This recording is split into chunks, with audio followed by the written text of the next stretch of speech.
पुन्हा पुढच्या आठवड्यातही ठाकरे गटाकडून युक्तिवाद केला जाण्याची शक्यता आहे. पण काल जो एक युक्तिवादात म्हणणं मांडलं गेलं की एकाच वेळेस विधानसभा अध्यक्ष आणि निवडणूक आयोग यांच्याकडे होत असलेल्या सुनावणी त्यावेळेसच्या आक्षेप घेताना पुन्हा हे प्रकरण 7 न्यायाधीशांच्या खंडपीठाकडे वर्ग करावं. आता त्यात म्हटलं जाते तसं नाही आहे. ते 5 दिवस सलग आमचा युक्तिवाद सुरू आहे. काल तो अर्धवट राहिला.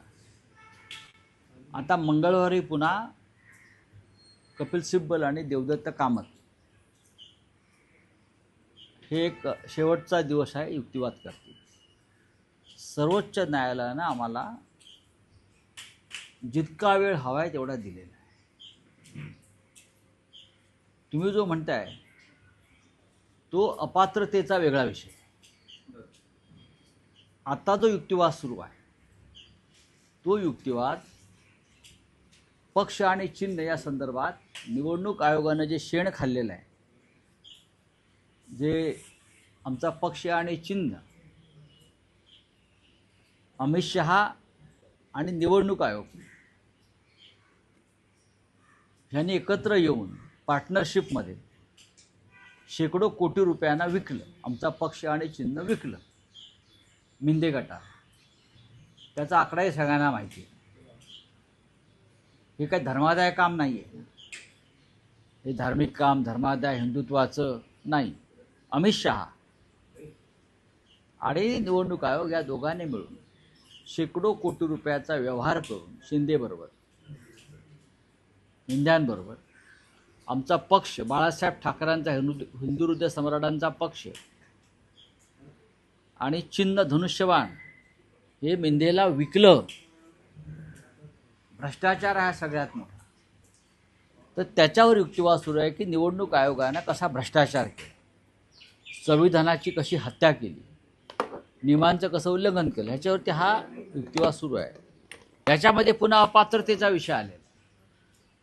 अपात्रतेसंदर्भात धनंजय चंद्रचूड यांच्या नेतृत्वाखालच्या खंडपीठानं काही निरीक्षणं नोंदवली. तेव्हा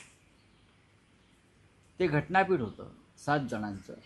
त्याच्यामुळे तो जो विषय आहे अपात्रतेचा आणि व्यापक देशातल्या अपात्रतेसंदर्भात, देशामध्ये जेव्हा अशा घटना घडतात, पक्ष चोरणं, आमदार फोडणं आणि मग अपात्रतेसंदर्भात निर्णय न घेणं वेळेत आणि मग अपात्रच व्यक्तीला मुख्यमंत्री करणं, जसं आपल्या महाराष्ट्रात झालं, त्या संदर्भात 7 सदस्यीय खंडपीठानं या संदर्भात एक निर्णय घेऊन दिशा ठरवावी अशी ती भूमिका आहे. पण राऊत साहेब, या सुनावणी दरम्यान तुम्ही ज्या प्रतिक्रिया व्यक्त करता आहेत, शिंदे शिवसेनेच्या नेत्यांचं असं म्हणणं आहे की राऊत साहेब अशा पद्धतीने प्रतिक्रिया व्यक्त करतात जणू राऊत साहेबच सर्वोच्च न्यायालयाचे सरन्यायाधीश. असं काहीच मी म्हटलेलं नाही.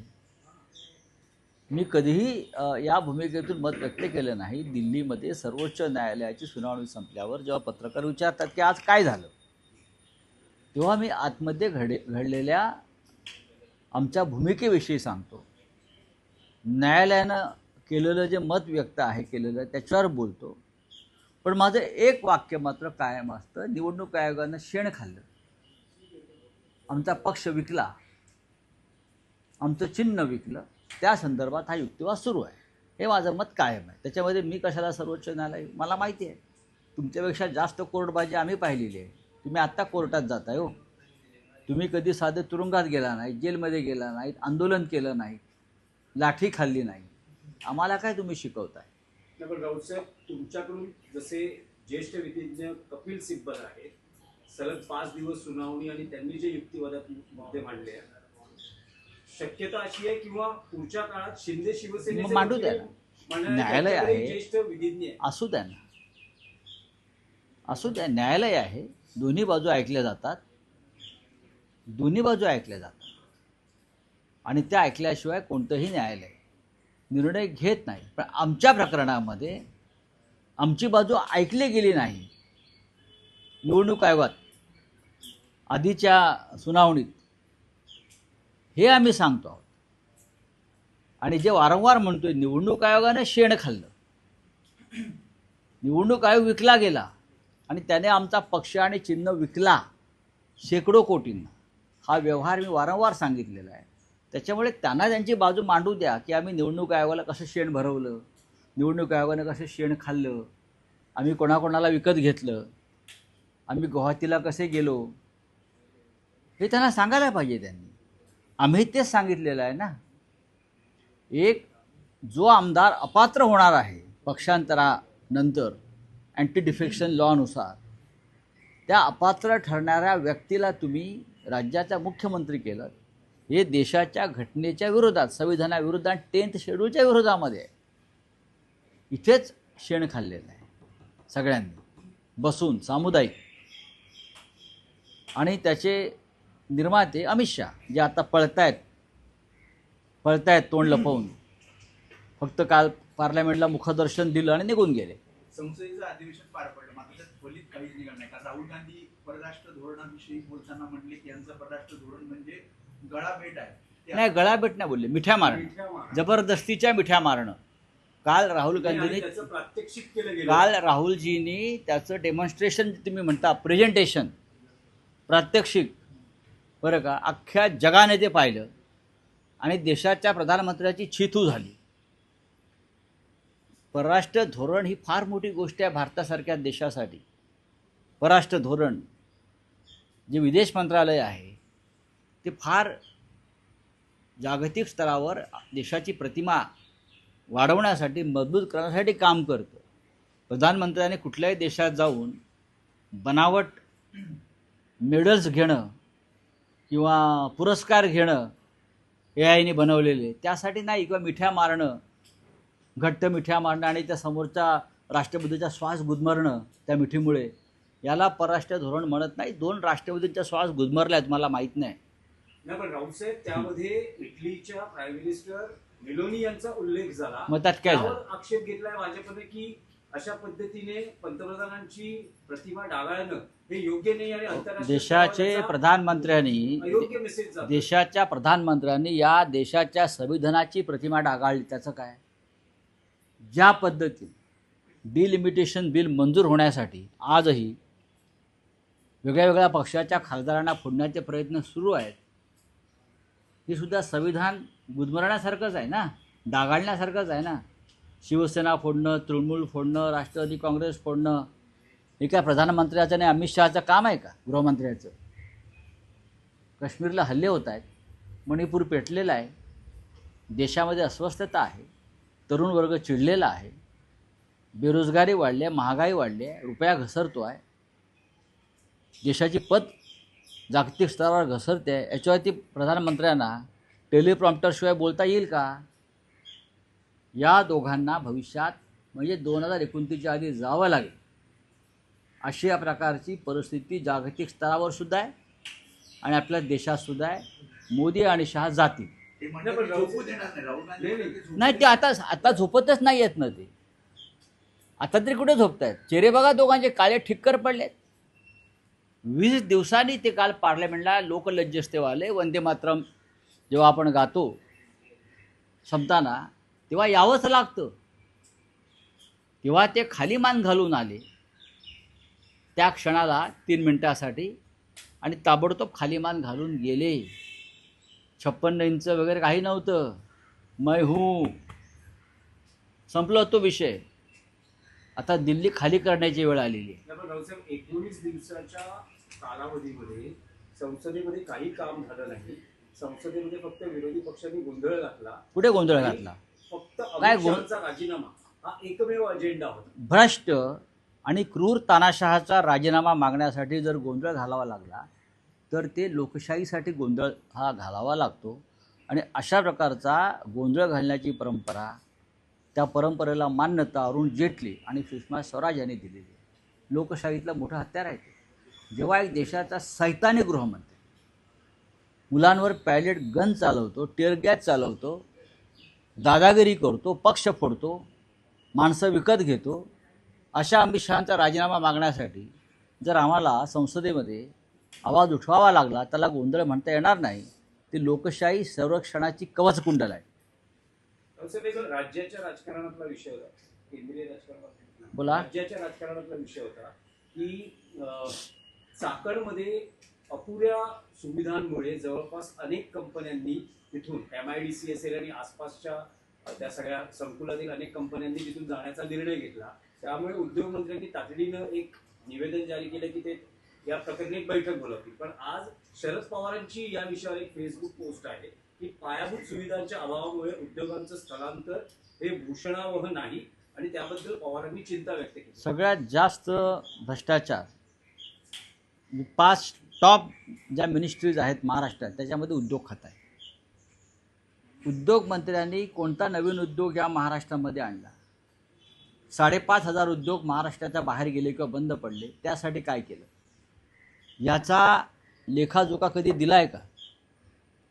MIDCच्या जमिनी विकणं, व्यवहार करणं आणि मोठ्या प्रमाणामध्ये या कंपन्यांना पोल्युशन कंट्रोल बोर्डाकडून नोटिसा मारून त्यांच्याकडनं खंडण्या उकळणं, हे शिंदे गटाचा जो अर्ध सरकार आहे, अर्ध फडणवीसांचा अर्ध यांचं आहे, अशी मध्ये भिंत आहे.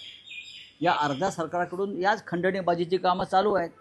चाकणची MIDC ही शरद पवारांच्या प्रयत्नानं तिथे सुरू झाली. ऑटोमोबाईल हब ज्याला आपण म्हणतो ते.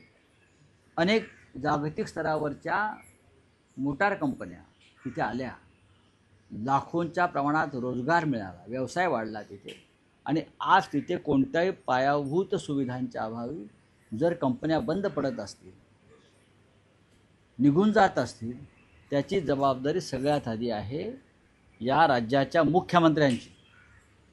काय करतायत उद्योगमंत्री? नंतर राज्याच्या मुख्यमंत्र्यांची जबाबदारी सगळ्यात आधी आहे.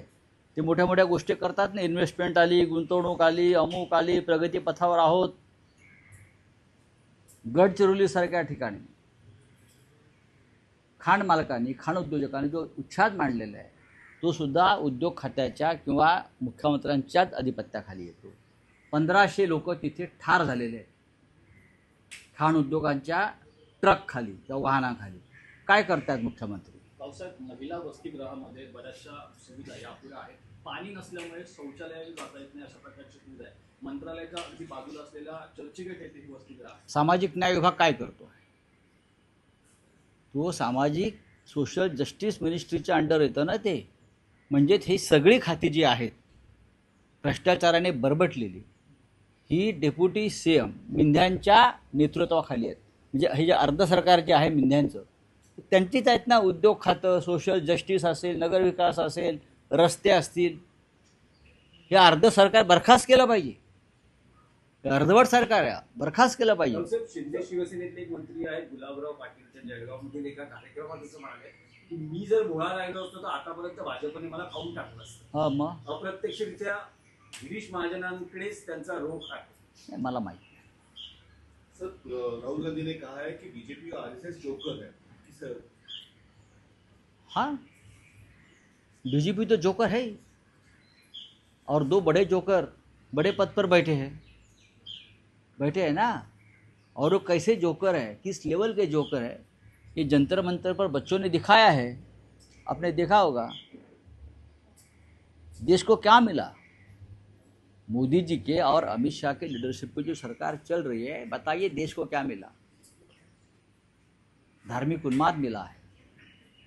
धर्म के नाम पर जो आप देख रहे हैं, जो चल रहा है, सिर्फ हिंदू मुसलमान, बस भारत पाकिस्तान. जंतर मंतर पर एक घोषणा मुझे बहुत अच्छी लगी. घर में बाप की चड्डी फटी है, घर में चूल्हा नहीं जल रहा है और ये मोदी मोदी कर रहे हैं.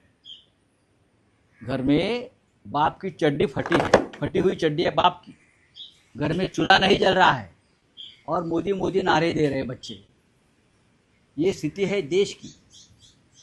अगर RSS अपने आप को राष्ट्रभक्त संगठन मानती है तो सबसे पहले मोहनराव भागवत जी ने, सरसंघ चालक है परम पूज्य, उसने दिल्ली में आकर खुलेआम एक पत्रकार प्रेस कॉन्फ्रेंस लेकर मोदी और शाह की पोल खोलनी चाहिए. और ये भागवत साहब का भी जिम्मेदारी है देश के तरफ देखना और देश में जो चल रहा है उसके लिए आवाज़ उठाना. सर, राहुल गांधी ने एक और बात की है कि हक करना ये विदेश नीति है. क्या भी सहमत हो? ये विदेश नीति मोदी जी की है, देश की नहीं है. देश के विदेश नीति लगभग 80 साल से हम देख रहे हैं पंडित नेहरू जी से, और आज तक बहुत फ़र्क हो गया है। 10 साल में विदेश नीति ख़त्म हो गया है। प्रधानमंत्री कहाँ भी जाते हैं, किसी को भी जोर से ऐसा मीठी मारते हैं, हक करते हैं कि सामने वाला का सांस थम जाता है इतनी ज़ोर से। 1-2 राष्ट्रपति का तो श्वास थम गया था, मालूम है आपको। तो उत्तर प्रदेश में 50,000 रुपया महिला को दिया जाएगा, तो क्या लगता है ये महाराष्ट्र की तरह ही है? चुनाव बिहार में दिया 10-10 हज़ार, महाराष्ट्र में दिया 1500।